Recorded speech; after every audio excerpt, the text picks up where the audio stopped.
Hi, my name is Ernest Nyakwampio. Today I'm here to talk about site plan, land site plan. Yes, land site plan. But thanks for clicking on this video to watch, and also kindly subscribe to my channel and help me grow the page. So today I'm talking about land site plan. So what is land site plan? It's a plan drawn by a surveyor, a certified surveyor, and sometimes approved by the regional surveyor. What it shows is just a diagram that depicts a portion of land. In the site plan here, in Kratabia surveyor, certified surveyor, what draw in Pennyford, almost a legit, and I say authentic. Most of the time, when you are buying land, that is the first thing that people request for when they are buying land. This site plan will help you to identify even the size of the land and even where the land is located and who owns that land. But note, there are types of site plan, or there are various types of site plan. The one that I know that I'm going to talk about. So we have, or they have, normal site plan. We have cadastral site plan. Then we have the new one is the barcode. But this barcode, there are some few regions in Accra, in Ghana, that they use. So Accra, and I don't know if that Kumasi or Eastern region, but Accra, the barcode are not many. Me, I have not seen some, but I've seen a soft copy, people sending it for me to assess if it's okay. And some the bar. So I'm going to take them one by one and talk about them. So I'll show you an old site plan. So early 90s, the 90s, early 2000s. This was the site plan that they were using. So this is a site plan. So this is the old site plan. This is how it look like. Very small. I think this is the A5 or A6. I don't know. Either A5 or A6. So this is the old type. And this is another type. So this is also another type. This is a site plan. This is also a site plan. And this is the cadastral site plan. So I'm going to take them one by one. So in the olden days, this is how the site plan look like. And this one will tell you the plot number, who owns the land, the acres or the acres, then the scale. Okay, so this is the normal one. Sorry, yeah, this is the old site plan, and this is the normal site plan. So this site plan, sometimes you see the person who owns the land, but you are not going to see any coordinates. You're not going to see any coordinates. What you see that you see the dimension, maybe the total length, maybe from point A to this is the length, but I'm not going to see the coordinates. So look at this. This one too, you can see that they've circled this. There's a 5 plot that I bought recently. So this one, they've circled it. And most at this one, we are not going to get the coordinate as in from point A when we are going to get this. So this is a normal site plan. And there's a cadastral site plan. So there's a 10 plot that I own. This is a 10 plot. So this one, it has the coordinates. So most of the time, new lands, they generate cadastral site plan. So I'm not going to waste much time. I won't talk more on the cadastral site plan. But if you are buying land, and they give you this, it's also valid. But what you have to know, that make sure that the scale, they call it grade, the grade values are visible. If the grade value are visible, when you take to Lands Commission, they can trace and get to know that particular plot if there's a problem. But if the grade value or the skill is not clear, they cannot trace. Anytime we are buying land, then they give you a site plan. Make sure that you check for the grade value or the skill. So if you can see here, you can see there's a skill here, there's a number here, there's also a number here. This one is very small, there's a number here. So that's the grade values. So with this, it's easy for you to, when you take Lands Commission to do official search, you can be able to see this. With this one too, this is a normal site plan. When you go to Lands Commission, then it has the grid value. So as you can, this is a grid value 615. Then when you come here, 614. So this is a normal site plan. This one too, sometimes it's difficult for them to identify the exact. Sometimes you check, you say that I should say I say. But if you have the cadastral site plan, that one is easy for them to check at Lands Commission. So I'm going to talk about the cadastral site plan. So anytime you are buying for land, you request for the cadastral site plan. But I always say, people, when they are buying, the first thing that you ask is the site plan. My sister, my brother, the site plan is needed, but always ask for the document itself, the assignment itself, so that you can know the number of leasehold, Emra Aka for the land to expire. When you are buying land from developed places, so you are in Takoradi, you are buying land at Chapel Hill, you are buying land at Airport Ridge, you are buying land at Beach Road, you are buying land at Anaji, you are buying land at Town. Some of the land is 30 years, some are 40 years. So when you buy it, you have less than 99 years. So when you are going to buy land, don't just ask for the site plan. Ask for the entire document so that you know how to bargain. Because if you are going to buy a land which the leasehold is less than 80 years or 70 years, you need to ask for reduction. You can't buy it high like the way maybe a land which are the same place, but the name we know Ewosro. So please don't just request for site plan and go to Lands Commission and check. Ask for the old document, especially if you want to buy. If you don't have the money, don't buy, then you'll be asking for a document. So please, you to stop. When you don't have money, cut your quote according to your size. If your money cannot reach, don't go and request for the site plan. You can give you a range. Oh, but you ask no share a range. Okay, meet me. So if you request for the site plan, make sure that these things are clear. So note, I'm going to take my time and go through the things that you are likely to see on a cadastral site plan. So note, at the top, we're going to see a plan of land.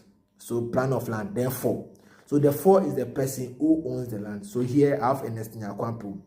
They are going to see the scale. So the scale is like the grade value, the scale where it falls. So the scale, after they are going to see the acres or the acres. So when you see the acres, then the next thing that you are going to see is the locality where the land is located, the municipal, the assembly that it's for, the region. So these are things that you are going to see. Then beneath, you are going to see the coordinates. So this coordinate is going to tell you from point A to point C, the distance and the bearings. So this one, they are all terms that the surveyor use. So they are going to show you the distance, the bearing, the coordinates. So if you are more into land, sometimes with the coordinates you can read that from year to year. This is 100 feet. This. So it also helps you to know the actual size of the land. Then after the bearing, at the other side you see some grade values. So these grade values also help when you take to Lands Commission, so that they can trace with this grade value and see where the land is located, to know that if that land is being owned by you, or if there's a problem, or if it's a state land, or if it's not a state land, you are going to see. Then beneath, you are going to see approved by Director of Surveyor. The surveyor who generates this thing will take it to the regional surveyor for the regional surveyor to append a signature. So anytime you are buying a land, then the document that will be handed to is not signed by the original surveyor.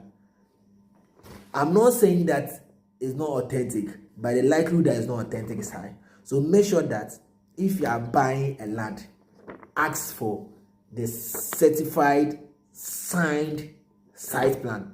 And if the land is fully registered, sometimes in the site plan we are going to see this register, this registration, or this registrar, or we are going to see the title. There will be a stamp inside. So this is a normal one that is out. As I said, when you do the document, they're going to give extra size plan. So this is a site plan. So please, anytime you want to buy a land and you are requesting for a site plan, make sure that everything is clear. You can read, you can know that. But note, if you are requesting for a site plan, then there is no name, please, it's a no-go area. Sometimes they will tear it. They don't want to see that if they are the rightful owners. Sometimes you go and search, and when you come and mention a name, they say that's how they call me. No, make sure the name here, and after you go into the search, the names must correspond. So if the name doesn't correspond, that there's a no-go area. Anytime you are requesting for a site plan and there is no name, please, it's a no-go area. And when you are buying land, also deal with the rightful owner. So for you to know that the person is the rightful owner, my name is Ernest. There's this common thing that I normally do. If I'm buying land from you, it's an individual. What I do is that I ask you that, are you the rightful owner? Then when you're able to get his number, pretend as if you are sending mobile money to that person. The name will pop up. So if it's not the rightful owner, you can tell that, gentleman, the name here is this, but I know that they'll call you this, because I want to deal with the owner itself. If it's an agent, tell me that after that I'm going to see you. It's better for you to deal with the rightful owner than to deal with the agent. But in Ghana too, after you get the rightful owner, then you park the agents. But I say, I'm not agent, so I don't do that. But I'm telling you that it's better to deal with the rightful owner. If there's an agent involved, talk to the agent nicely that after you are there, you're going to see him, his percentage, you are going to give it to him. If not, then you pay the money. The person who will sign for you, they'll be tossing you. So make sure that you are dealing with the rightful owner. Note, after you are given this site plan, this is a site plan that will lead you. Don't rely on this and go and do a payment. When you get this, then you truly like the land. Invite your surveyor to the land and let your surveyor go and pick the coordinate and see that if it's going to correspond to what they've given you, then use that one, the newly prepared one, to go to Lands Commission and do your search. Sometimes you say that when the surveyor prepare the site plan for you, it can take a day or 2 days to prepare a site plan. Not the one signed by the regional officer. You can use the one not signed by the regional officer to go to Lands Commission and still do a search. But the one that they are giving you must be signed so that it's authentic. But after they give that one, they are going to use that one as a guide. Then invite your surveyor to the site so that the surveyor will pick a new coordinate, prepare a new site plan, so that the surveyor will correspond to will check if it corresponds to the order they give you, the size, where it's located. Sometimes you are holding a site plan, but the land that they go and show is a different land. So please don't rely on the site plan given by the seller. Rather, the site plan given by the seller should guide you. Are you there? These are some mistakes that we do.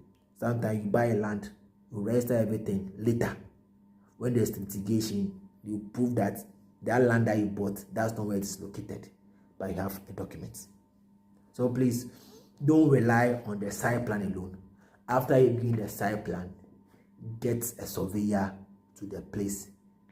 Let the surveyor pick the coordinates. The document that the site plan is spread. The regional officer, you can use the one that is not signed by the regional officer to Lands Commission to do the search. After everything proves that is correct, you can go and do the payment. Are you there? Thank you. If you have any questions, you can call me. I will be of help. Let's all help ourselves. As I said, don't depend on the side plan alone to bargain. Rather, ask for the entire indenture or the assignment so that you can know the family or the owner, the leasehold, is it fully registered or is partially registered. Because you can get a side plan signed by the regional surveyor, but the document is not fully registered. So this document that you are seeing is an Esniakwapu. If you are relying on this thing to do the payment, it can happen that I bought this land, a surveyor has picked the coordinates, a regional officer have signed, but I didn't go to Lands Commission to register. So maybe it's in the family's name or the previous owner's name. When you go and pay me, I can't sign, because when you go to Lands Commission, it's not my name on top. So please don't do payments. When you see a land, then you are interested, request for the side plan. Go to Lands Commission. When you see a land, then you are interested. After you've done your necessary checks, then you are interested. Go and take a surveyor. And the surveyor go to the site, pick the coordinates, prepare a normal size plan, not original, not signed site plan. The one which is not signed by regional officer, you can use that one to go to Lands Commission and do your search. Please, the mistakes are too much. The fraud level is too much. People not having love to buy land in Ghana is too much. Let's change and let's also read. So I'm saying that when you see a land that you are interested, don't let the looks where it's located confuse you and blind your eye and blind your mind to follow the process. So when you see the land, request for the original document, either the assignment or the indenture. In the indenture, you say a site plan. Why do you have to request for the original documents or the indenture? You request so you can see the whole history of the land. The number of years left for the land to expire. So that you can even use that one to bargain for the price. When you see that, then you see the site plan, invite your surveyor to where the land is located. Let your surveyor prepare a normal site plan for you. Normal site plan is a site plan which is not signed by the regional officer or the regional license officer. You can use that one to Lands Commission to do your search. If you do your search and everything is okay, then you can go to the owner or the seller and negotiate the price and pay for it. So before you pay for it, that you've gone to Lands Commission and do a search. Thank you for watching my video. Kindly share this video to your friends so that let us eliminate some of the mistakes or some of the fraud that happens when you are buying land. Thank you. Bye bye. My name is Ernest Nyakwampo. I love you.